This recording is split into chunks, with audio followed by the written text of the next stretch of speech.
Bonsoir à tous, bonsoir Sophie. Bonsoir Marie. Ravi de vous retrouver pour le journal de ce jeudi 12 juin. Dans l'actualité aujourd'hui, second volet des mobilisations des intermittents du spectacle et des cheminots. Les papillons des jardins en nette diminution vont être recensés. Et puis 20e Coupe du Monde oblige, notre invité de ce soir est un spécialiste du foot. Sylvain Blaise, bonsoir. Bonsoir. Vous nous parlerez tout à l'heure du ballon rond à Toulouse et au Brésil. Mais on commence par ces images de la première soirée du festival Rio Loco. C'était hier soir à la Prairie des Filtres, soirée annulée, pas de concert donc, annulée sous la pression des intermittents du spectacle qui ont occupé la scène principale avant de décider de la suite à donner à leur mouvement aujourd'hui. Et aujourd'hui, les négociations se sont poursuivies. On se dirige vers une gratuité du festival et une programmation partielle. Le point avec Jean-Marc Lucas. Rio Loco, épisode 2, c'est à 16h que la mairie prend la parole. L'idée ce soir est d'ouvrir le festival gratuit à tous les Toulousains, sachant que la police nationale nous demande une jauge de 21 000 personnes à ne pas dépasser pour des raisons élémentaires de sécurité. Ce soir, vous pourrez voir des concerts, mais tout avait très mal commencé ce matin au risque d'une nouvelle annulation. Il y a eu des heurts, notamment entre commerçants intermittents, des bâtons ont été sortis, on ne souhaite qu'il n'y ait pas de blessés. Donc devant le pourrissement de la situation, bien sûr, cette hypothèse a été évoquée, c'était une hypothèse de dernière analyse et nous sommes heureux d'annoncer que le festival ouvrira ses portes au public ce soir. Tous les spectateurs qui ont préacheté leur place seront remboursés. Au-delà de ce problème technique, l'organisation salue le consensus. C'est bien intermittent et précaire. Donc là, on est dans un sens plus difficile dans les négociations où elle n'était pas du tout coordonnée. Économiquement, des partenaires comme des restaurants, comme les bars, etc. Là, il y a une autre forme d'économie, mais aussi de précarité. Donc il fallait une forme de dialogue. C'est tout ce qui s'est passé hier, la journée d'hier, avec une journée annulée. Ça a été d'abord, pour moi, de faire que les gens se parlent. L'urgence, c'est que ce festival voué aux Toulousains, qui est ancré culturellement pour les Toulousains, puisse exister ce soir. Pour les précaires et intermittents, la grève était hier nécessaire. Aujourd'hui, ils veulent faire de la pédagogie. La mission d'information du public, c'est ce qu'on fait depuis 6 mois, c'est ce qu'on fait sans relâche à travers nos actions d'information, de tractage, de manifestations, semaine après semaine, à tous les spectacles et prises de parole. On va expliquer ce soir longuement ce que veulent dire les droits rechargeables. Il s'agit de pousser tous les salariés à accepter n'importe quel travail, à n'importe quel prix, dans n'importe quelle condition, pour pouvoir rester dans la tranche de l'indemnité. Sans ça, on va être, tous ces salariés-là vont être exclus. Ce soir, Rio Loco aura un visage inédit entre politique et musique. Avant et après chaque concert, il y aura une prise de parole des intermittents et précaires. Et sachez que rien n'est joué pour la suite du festival. Chaque jour, des assemblées générales vont décider de la poursuite ou non des concerts. Et puis, autre mobilisation, celle des cheminots. Ils ont reconduit leur mouvement pour 24 heures encore. Je vous rappelle qu'ils s'opposent toujours au projet de réforme ferroviaire. Ce matin, ils ont quitté la gare Matabio à pied pour manifester leur mécontentement rue Lance-Foch devant le siège du Parti socialiste. On écoute Christophe Mar, délégué syndical CGT, au micro de Harmonie Passionne. Ce qui ne nous va pas, c'est que tout simplement, ils préparent l'éclatement des entreprises publiques pour en faire des entreprises privées au détriment du service public que l'on doit aux usagers. Voilà. Demain, il y aura des billets de train qui augmenteront, ils sont déjà suffisamment chers. Il y aura des trains qui ne seront positionnés que s'ils sont remplis. Donc ça veut dire qu'on arrêtera la notion de service public, on fera une notion de rentabilité. Nous, on n'entend pas du tout ça en termes de service public d'État, comme doit le faire l'entreprise SNCF. On doit faire des trains pour tous les usagers, où qu'ils soient sur le territoire, et à des tarifs abordable pour tout le monde. Donc nous on porte une seule entreprise publique pour ça. Soit on y arrive et on arrête le mouvement, soit on n'y arrive pas, on sera obligé de continuer. Ce qu'il faut dire, bien entendre, c'est que les cheminots ne se battent pas pour leurs conditions de travail. Là, ils se battent pour avoir une entreprise publique qui réponde au service de la nation. Mouvement social toujours, les personnels des blocs opératoires de l'hôpital Pierre-Paul Riquet étaient en grève aujourd'hui. Ils le resteront jusqu'à lundi. Ils dénoncent le manque d'effectifs au bloc dans toutes les catégories professionnelles et dénoncent la polyvalence qui leur est imposée. On écoute Sandrine et Ludivine, des infirmières du bloc, au micro de Jérôme Bolloc. On n'a pas assez de moyens techniques et humains donc pour bien prendre en charge le patient en bloc opératoire. Les conditions de sécurité, d'hygiène, de qualité, de prise en charge, on est là pour prendre soin du patient et aujourd'hui nous ne pouvons plus faire notre travail d'infirmière correctement auprès du patient. On nous demande d'être polyvalent du jour au lendemain, alors qu'au bloc opératoire, sur une spécialité, il faut au moins une année pour être efficace et travailler en toute sécurité, parce que c'est notre rôle premier, la sécurité du patient au bloc opératoire. Et à ce jour, 40% des interventions ne relevant pas de l'urgence ont été déprogrammées. La direction a rappelé sa volonté de travailler en lien avec les acteurs concernés afin de trouver rapidement un accord. La direction ne conteste pas les difficultés organisationnelles. Elle conteste en revanche que ces problèmes relèvent de sous-effectifs.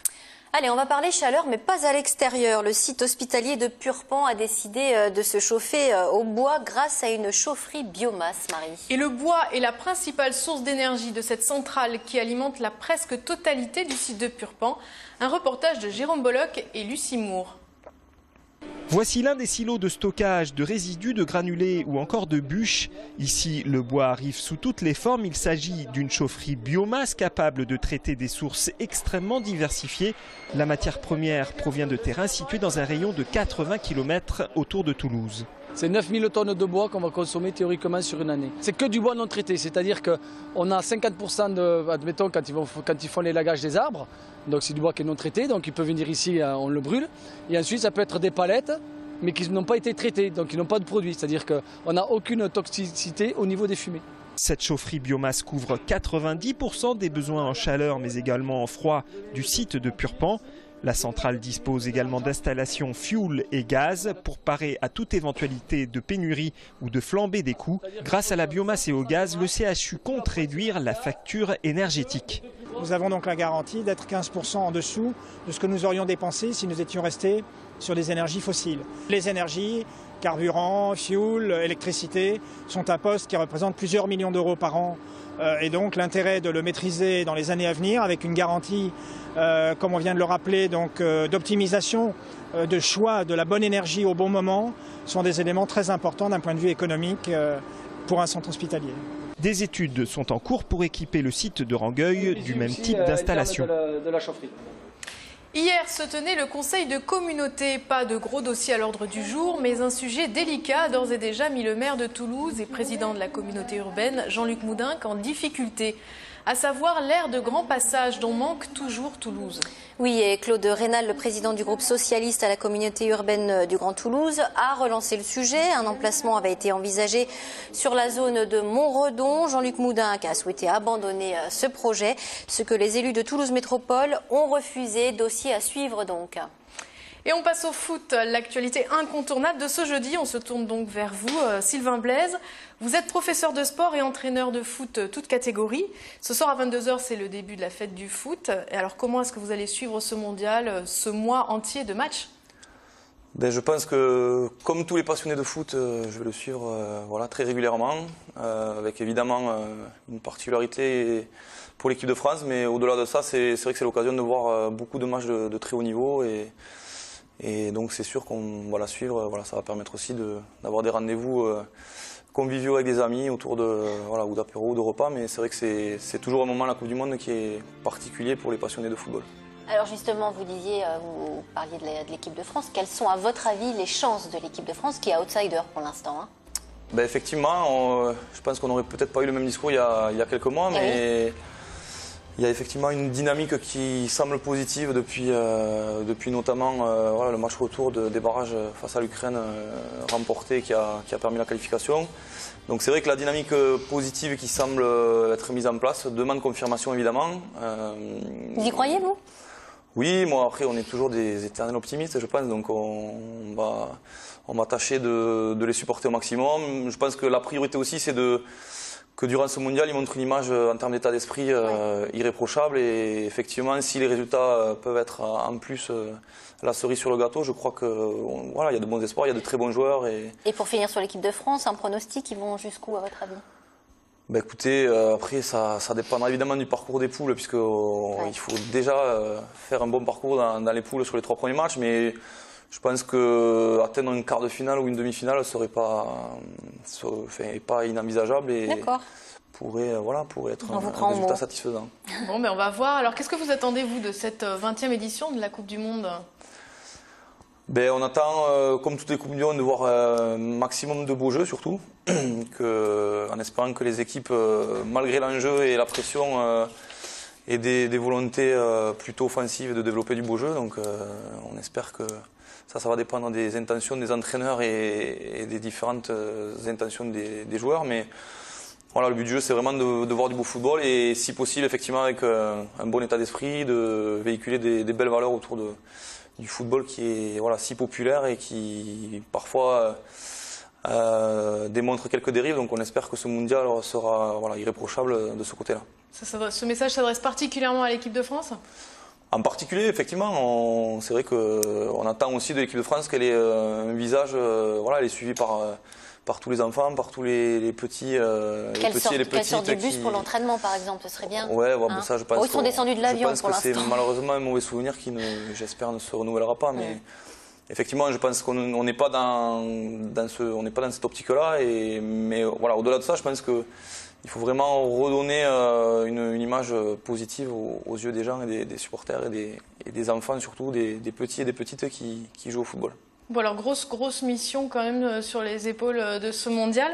Alors vous-même, vous êtes entraîneur d'une équipe féminine, l'équipe universitaire de foot féminin qui a terminé la semaine dernière une brillante saison. Est-ce qu'on peut revenir dessus ? Tout à fait. Effectivement, c'est une saison plus que réussie pour les étudiants de l'Université Paul Sabatier, puisqu'elles ont réussi à faire un doublé inédit, donc à être championnes de France de futsal. Et donc, pas plus tard que la semaine dernière, elles ont confirmé cette dynamique-là en remportant le championnat de France de foot à 11. Donc avec notamment une finale qui s'est jouée dans le stade de Ligue 1, au stade Bonal de Sochaux. Donc il reste effectivement un souvenir impérissable pour ces étudiantes et évidemment pour l'université et pour moi-même. Ce doublé-là, on peut le qualifier d'historique, c'est vraiment une première. Et voilà, en tout cas au niveau français c'est une première, puisqu'après ça vient aussi du fait que le futsal universitaire est en plein développement et que la dynamique du futsal est moins récente que le foot à 11, mais c'est effectivement un doublé qui est historique. Question que j'ai envie de vous poser, pourquoi est-ce que vous avez décidé d'entraîner des femmes ? J'ai relevé vous avez dit en 2013 dans un article, les filles, je suis obligée de les mettre à part. Pour elles, le foot, c'est encore un sport loisir. Elles n'ont toujours pas compris ce qu'était le sport de haut niveau. C'est un peu sexiste comme remarque. Pourquoi vous êtes tourné vers le foot féminin ? C'est des propos de moi, je crois que... Oui, vous êtes cité dans un article de footpi.fr. Donc on est en direct, donc on va créer un petit peu le web, mais c'est pas du tout des propos qui sont de moi. D'accord. Donc je pense que c'est... Ça a été tiré du contexte peut-être ? Ouais, non, tout à fait. Ce sont justement des propos d'un président de club, mais donc ce ne sont pas des propos qui me concernent. Donc justement, moi je suis à l'inverse. Vous êtes convaincu par le foot féminin ? Tombé dans le foot féminin depuis 5 ans et depuis j'y prends un plaisir, un plaisir immense, et je suis devenu aussi un défenseur de ce football-là pour qu'il soit reconnu à sa juste valeur. Et voilà, comment est-ce que vous expliquez qu'aujourd'hui il ne soit toujours pas reconnu, le foot féminin ? Après, c'est aussi une question de mentalité, de mentalité de la société en général, mais je pense que les choses évoluent malgré tout et que ça va dans le bon sens. Après, effectivement, il faut encore travailler, encore peut-être faire un peu plus d'efforts. C'est sûr que la tâche des filles est un peu plus ingrate que les garçons, peut-être parce qu'il faut encore faire plus d'efforts pour le mettre en avant, mais je pense malgré tout que les choses évoluent plutôt positivement et que le football féminin a de beaux jours devant lui. Alors vous parlez d'évolution, vous entraînez des filles. À Clermont, c'est une femme, Elena Costa, qui a pris l'entraînement d'une équipe professionnelle masculine.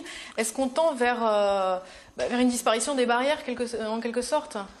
Effectivement, cette nomination, elle va dans ce sens-là, d'ouverture du monde du football vers les filles. Donc c'est vrai que là, on franchit encore une étape, c'est-à-dire que ça va.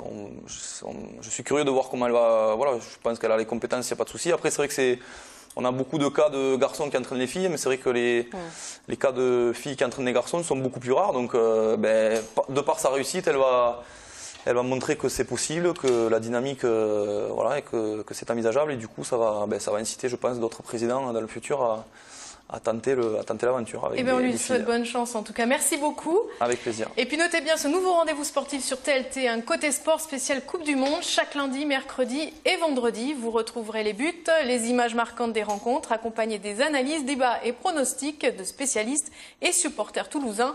Le Brésil vu de la Ville Rose, ça commence lundi à 19h25 sur TLT. Allez, on part au Vietnam à présent. C'est la semaine culturelle de Hanoï à Toulouse jusqu'au 21 juin. La coopération entre la Ville Rose et la capitale vietnamienne est en place depuis une quinzaine d'années. Et pour découvrir une nouvelle culture, rien de tel que de déguster un repas traditionnel. Harmonie passionne à jouer les gourmets. Un bout de Vietnam s'est installé derrière le Capitole où était distribué un plat incontournable au Vietnam, le pho, cuisiné par 2 chefs. Hanoï a un très beau patrimoine gastronomique en fait, et donc nous mettons à l'honneur la soupe de Hanoï, qui est aussi la soupe nationale vietnamienne maintenant, qui est le pho, et spécifiquement le pho au bœuf. Dès qu'il y a à manger, je pense que tout le monde est sur la même longueur d'onde, donc pour se faire rencontrer 2 cultures, 2 pays, c'est toujours intéressant et ça plaît, donc voilà. Dans un bouillon, un peu de pâte, de bœuf, des épices et des herbes, et le tour est joué. Comme au Vietnam, les gourmands étaient invités à s'asseoir entre inconnus pour partager le repas. Les initiés sont enchantés. C'est très bon. C'est avec un grand plaisir pour nous qu'on peut présenter notre plat. C'est très populaire au Vietnam et c'est bon aussi. Elle est tout à fait délicieuse. Je suis allée au Vietnam et je retrouve vraiment les goûts de là-bas. Donc c'est extra, une excellente initiative et félicitations à la chef de cuisine. Vous pourrez encore découvrir les saveurs de Hanoï demain à midi au même endroit. Un conseil, ne tardez pas, la soupe part vite. Les papillons seraient-ils menacés, nettement moins présents dans notre environnement? Il devient nécessaire de les sauvegarder. Et le Muséum d'histoire naturelle de Toulouse lance donc un appel à participer à l'Observatoire des papillons des jardins. C'est un programme national qui a pour vocation de collecter un maximum de données sur les papillons qui nous entourent. Pascal Solaire. À Tournefeuille, Jean-Denis Noël a fait de son jardin un terrain de loisirs. Tous les jours, ce retraité met en pratique une passion qui lui vient de l'enfance, l'observation des insectes et en particulier des papillons qui lui font parfois tourner la tête. Un papillon qui vient de passer là, il me semble que je ne l'ai pas vu encore celui-là. Je pense qu'avec les beaux jours qui arrivent, on va peut-être en avoir un peu plus. Je ne sais plus ce que je disais. Un vrai passionné donc qui prend son rôle très au sérieux.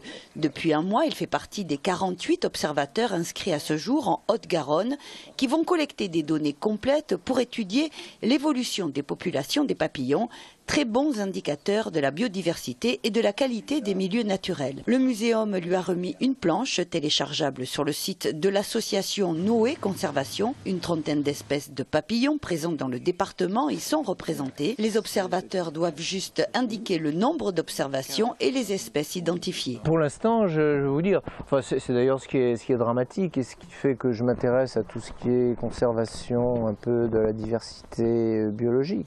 C'est que quand je me rappelle ce que je pouvais voir comme papillon quand j'étais gosse et la rareté que ça a maintenant, c'est désolant. Et donc ça donne envie de s'impliquer un petit peu là-dedans. C'est une triste réalité. Les entomologistes ont noté une diminution de 20% des espèces de papillons. Évidemment, c'est dû aux insecticides, aux pesticides, aux produits phytosanitaires qu'on peut mettre dans les jardins. On s'est bien rendu compte qu'en ayant une politique de friche, pas tout engazonné, on va dire, apporte une biodiversité qui est beaucoup plus importante. Donc le but est aussi de voir en fonction des types de jardins, les végétaux qu'on va y trouver, quel type de papillons vont être susceptibles d'être rencontrés. Chaque observateur transmettra ses données à l'association Noé Conservation à partir du mois d'octobre et ce n'est qu'à la fin de l'année 2014 qu'on saura si oui ou non les papillons sont menacés en Haute-Garonne. Et voilà, c'est la fin de cette édition. Merci Sylvain, merci Sophie. Merci Marie. Et très bonne soirée à tous. Et bon match.